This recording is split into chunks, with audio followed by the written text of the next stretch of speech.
Parul university के placements का कोई रिप्लेसमेंट नहीं, इसलिए टॉप कंपनीज की फर्स्ट चॉइस। आप तो समझ ही गए होंगे। Join Parul university, Vadodara, Gujarat.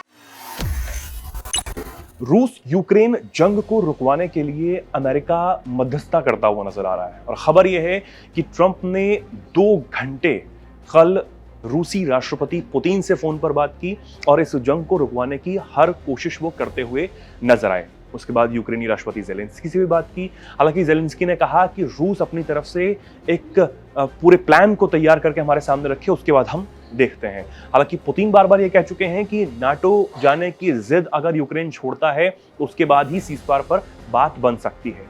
अब इस बीच सवाल ये आ जाता है कि पिछले दिनों हमने देखा कि अमेरिका कहीं ना कहीं इसमें ढीला बर्ताव करता हुआ नजर आया। माना यह भी गया कि ट्रंप के बस की है नहीं इस जंग को रुकवाना, या फिर अमेरिका के बस की इस जंग को रुकवाना नहीं है। लेकिन अब ट्रंप ने जिस तरीके से 2 घंटे तक बताया जा रहा है खबरों के मुताबिक कि पुतिन से बात की है, तो क्या अब निकल के इसमें से सामने आता है, क्या ये जंग खत्म हो जाएगी? क्योंकि वो दावा ये कर रहे हैं कि जो पुतिन है वो कहीं ना कहीं, और जो यूक्रेन है वो अब मध्यस्थता के लिए, सीज़फायर के लिए मान सकते हैं। इस पर ज़्यादा जानकारी के लिए हमारे साथ एक्सपर्ट संजीव श्रीवास्तव जी जुड़ गए हैं। संजीव जी, क्या कहेंगे इस खबर से, क्या निकलकर सामने आता है इस बातचीत से जो 2 घंटे हुई है ट्रंप और पुतिन के बीच में, इसमें से, और क्या अब माना जाए कि ये जंग रुक जाएगी?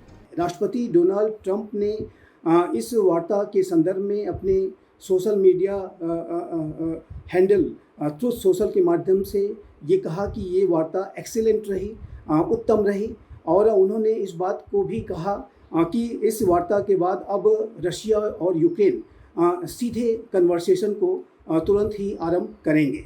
और इस रशिया यूक्रेन के बीच में जो सीधी बातचीत होगी वो वेटिकन में भी हो सकती है, स्विट्ज़रलैंड या कोई अन्य वेन्यू भी इसके लिए चुना जा सकता है, इस बात की संभावना जताई जा रही है। और जाहिर है कि अमेरिका के राष्ट्रपति डोनाल्ड ट्रंप अपने कैंपेन ट्रेल के दौरान उन्होंने जो वायदा किया था कि यदि वो अमेरिका के राष्ट्रपति बनते हैं तो वो रशिया यूक्रेन के युद्ध को शांत कराने के अपने पूरे प्रयास करेंगे। और जाहिर है कि वो अपनी इस संकल्प पर कायम हैं और लगातार उन्होंने डे 1 से इस बात के लिए प्रयास किए हैं कि वो रशिया यूक्रेन युद्ध में किस तरीके से सीज फायर को स्थापित कराएं और किस तरीके से ये युद्ध शांत हो। यूक्रेन, जाहिर है कि यदि यूनाइटेड स्टेट्स अमेरिका और नाटो का सहयोग उसे न मिलता, पूरा समर्थन न मिलता, तो यूक्रेन हफ्ते 10 दिन से ज़्यादा ये युद्ध लड़ नहीं सकता था। लेकिन चूंकि ये महाशक्तियाँ इस युद्ध को लड़ रही थी, इसलिए युद्ध लंबा खींचा। लेकिन अब महाशक्तियाँ नहीं लड़ना चाहती, इसी वजह से अब इस युद्ध के समाप्त होने की प्रबल संभावना है। अमेरिका के राष्ट्रपति डोनाल्ड ट्रंप इसे कंटिन्यू नहीं करना चाहते और अब रशिया भी इसे कंटिन्यू नहीं करना चाहता, तो इसलिए मेरे असेसमेंट के मुताबिक ये युद्ध अब समाप्त होने की दिशा में आगे बढ़ चुका है। बिल्कुल। अब इसमें एक सवाल और आ जाता है संजीव जी कि आखिर जिस तरीके से इंडिया पाकिस्तान के बीच में जो सीज़फायर हुआ उसका पूरा श्रेय लेने की कोशिश खुद ही ट्रंप ने कर दी थी, पूरा क्रेडिट लेने की कोशिश की और कहा कि मेरी वजह से ये जंग है रुक गई, क्योंकि मैंने व्यापार बंद करने की धमकी दोनों देशों को दे दी थी, उसके बाद ये जंग रुक गई। यानी कि क्रेडिट लेने की कोशिश की। हालांकि भारत हमेशा इस बात को नकारता हुआ नजर आया। उन्होंने कहा, भारत की तरफ से कहा गया कि तीसरा पक्ष यहाँ पर कोई भी नहीं है।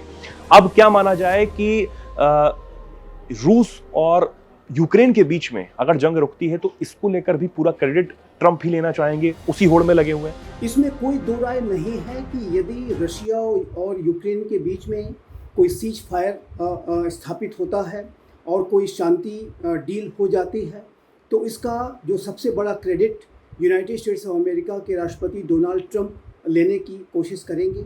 और ये भी स्पष्ट है कि यूनाइटेड स्टेट्स ऑफ अमेरिका के राष्ट्रपति डोनाल्ड ट्रंप के नए विचारों की वजह से ही ये रशिया यूक्रेन के बीच में जो युद्ध है वो शांति की तरफ आगे बढ़ा है। ये बिल्कुल स्पष्ट है।